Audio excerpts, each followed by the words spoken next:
لوگوں نے پوچھا، یا رسول اللہ، کیا ہم قیامت کے دن اپنے رب کو دیکھیں گے؟ حضرت صلی اللہ علیہ وآلہ وسلم نے پوچھا، کیا 14ویں رات کا چاند دیکھنے میں کوئی دشواری ہوتی ہے؟ لوگوں نے عرض کیا، نہیں یا رسول اللہ۔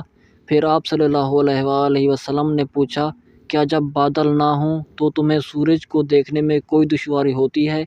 لوگوں نے کہا، نہیں یا رسول اللہ۔ حضرت صلی اللہ علیہ وآلہ وسلم نے فرمایا کہ پھر اسی طرح اللہ تعالیٰ کو دیکھو گے۔ قیامت کے دن اللہ تعالیٰ لوگوں کو جمع کرے گا اور فرمائے گا کہ تم میں جو کوئی جس چیز کی پوجا پاٹ کیا کرتا تھا وہ اس کے پیچھے لگ جائے۔ چنانچہ جو سورج کی پوجا کرتا تھا وہ سورج کے پیچھے ہو جائے گا، جو چاند کی پوجا کرتا تھا وہ چاند کے پیچھے ہو جائے گا، اور جو بتوں کی پوجا کرتا تھا وہ بتوں کے پیچھے لگ جائے گا۔ اسی طرح قبروں تعزیوں کی بیچاری قبروں تعزیوں کے پیچھے لگ جائیں گے۔ پھر یہ امت باقی رہ جائے گی، اس میں بڑے درجہ کے شفاعت کرنے والے بھی ہوں گے یا منافق بھی ہوں گے۔ ابراہیم کو ان لفظوں میں شک تھا، پھر اللہ ان کے پاس آئے گا اور فرمائے گا کہ میں تمہارا رب ہوں۔ وہ جواب دیں گے کہ ہم یہیں رہیں گے یہاں تک کہ ہمارا رب آ جائے گا۔ جب ہمارا رب آ جائے گا تو ہم اسے پہچان لیں گے۔ چنانچہ اللہ تعالیٰ ان کے پاس اس صورت میں آئے گا جسے وہ جانتے ہوں گے اور فرمائے گا کہ میں تمہارا رب ہوں۔ وہ اقرار کریں گے کہ تو ہمارا رب ہے۔ چنانچہ وہ اس کے پیچھے ہو جائیں گے اور دوزخ کی پیٹھ پر پل صراط نصب کر دیا جائے گا، اور میں اور میری امت سب سے پہلے اس کو پار کرنے والے ہوں گے۔ اور اس دن صرف انبیاء بات کر سکیں گے، اور انبیاء کی زبان پر یہ ہوگا، اے اللہ مجھ کو محفوظ رکھ، مجھ کو محفوظ رکھ۔ اور دوزخ میں درخت سیدان کے کانٹوں کی طرح انکڑے ہوں گے۔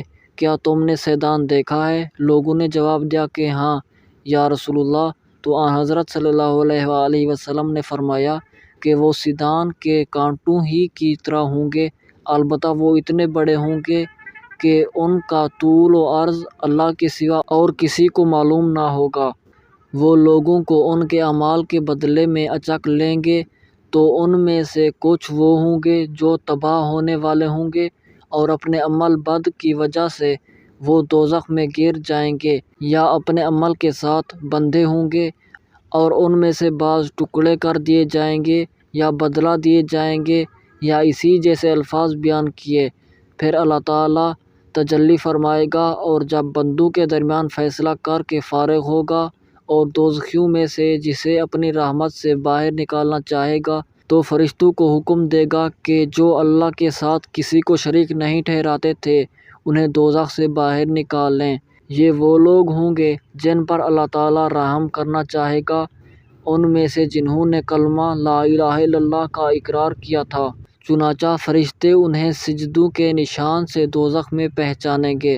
دوزخ ابن آدم کا ہر عضو جلا کر بھسم کر دے گی سوا سجدہ کے نشان کے، کیونکہ اللہ تعالیٰ نے دوزخ پر حرام کیا ہے کہ وہ سجدہ کی نشان کو جلائے۔ یا اللہ، ہم گناہ گاروں کو دوزخ سے محفوظ رکھیو، ہم کو تیری رحمت سے یہی امید ہے۔ چنانچہ یہ لوگ دوزخ سے اس حال میں نکالے جائیں گے، یہ جل بھن چکے ہوں گے، پھر ان پر آب حیات ڈالا جائے گا، اور یہ اس کے نیچے سے اس طرح اگ کر نکلیں گے جس طرح سیلاب کے کوڑے کرکٹ سے سبزہ اگ آتا ہے۔ پھر اللہ تعالیٰ بندوں کے درمیان فیصلہ سے فارغ ہوگا، ایک شخص باقی رہ جائے گا جس کا چہرہ دوزخ کی طرف ہوگا۔ وہ ان دوزخیوں میں سب سے آخری انسان ہوگا جسے جنت میں داخل ہونا ہے۔ وہ کہے گا، اے رب، میرا منہ دوزخ سے پھیر دے، کیونکہ مجھے اس کی گرم ہوا تو پریشان کر رکھا ہے اور اس کی تیزی نے جھلسا ڈالا ہے۔ پھر اللہ تعالیٰ سے وہ اس وقت تک دعا کرتا رہے گا جب تک اللہ چاہے گا۔ پھر اللہ تعالیٰ فرمائے گا، کیا میں تیرا یہ سوال پورا کر دوں تو مجھ سے کچھ اور مانگے گا؟ وہ کہے گا، نہیں، تیری عزت کی قسم، اس کے سوا اور کوئی چیز نہیں مانگوں گا۔ اور وہ شخص اللہ رب العزت سے بڑے عہد و پیمان کرے گا، چنانچہ اللہ اس کا منہ دوزخ کی طرف سے پھیر دے گا۔ پھر جب وہ جنت کی طرف رخ کرے گا اور اسے دیکھے گا تو اتنی دیر خاموش رہے گا جتنی دیر اللہ تعالیٰ اسے خاموش رہنے دینا چاہے گا۔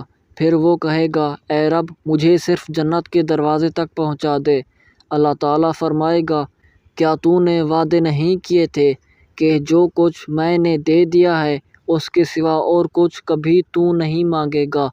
افسوس ابن آدم تو کتنا وعدہ خلاف ہے۔ پھر وہ کہے گا اے رب اور اللہ سے دعا کرے گا۔ آخر اللہ تعالیٰ پوچھے گا کیا اگر میں نے تیرا یہ سوال پورا کر دیا تو اس کے سوا کچھ اور مانگے گا؟ وہ کہے گا تیری عزت کی قسم کے سوا اور کچھ نہیں مانگوں گا۔ اور جتنے اللہ چاہے گا وہ شخص وعدہ کرے گا، چنانچہ اسے جنت کے دروازے تک پہنچا دے گا۔ پھر جب وہ جنت کے دروازے پر کھڑا ہو جائے گا تو جنت اسے سامنے نظر آئے گی اور دیکھے گا کہ اس کے اندر کس قدر خیریت اور مسرت ہے۔ اس کے بعد اللہ تعالیٰ جتنی دیر چاہے گا وہ شخص خاموش رہے گا، پھر کہے گا اے رب مجھے جنت میں پہنچا دے۔ اللہ تعالیٰ اس پر کہے گا کیا تو نے وعدہ نہیں کیا تھا کہ جو کچھ میں نے تجھے دے دیا ہے اس کے سوا تو اور کچھ نہیں مانگے گا؟ اللہ تعالیٰ فرمائے گا افسوس ابن آدم تو کتنا وعدہ خلاف ہے۔ وہ کہے گا اے رب مجھے اپنی مخلوق میں سب سے بڑھ کر بدبخت نہ بنا۔ چنانچہ وہ مسلسل دعا کرتا رہے گا یہاں تک کہ اللہ تعالیٰ اس کی دعاؤں پر ہنس دے گا۔ جب ہنس دے گا تو اس کے متعلق کہے گا کہ اسے جنت میں داخل کر دو۔ جنت میں اسے داخل کر دے گا تو اس سے فرمائے گا کہ اپنی آرزوئیں بیان کر۔ وہ اپنی تمام آرزوئیں بیان کر دے گا یہاں تک کہ اللہ تعالیٰ اسے یاد دلائے گا۔ وہ کہے گا کہ فلاں چیز یہاں تک کہ اس کی آرزوئیں ختم ہو جائیں گی تو اللہ تعالیٰ فرمائے گا کہ یہ آرزوئیں اور انہی جیسی تمہیں ملیں گی۔ اللہم ارزقنا، آمین۔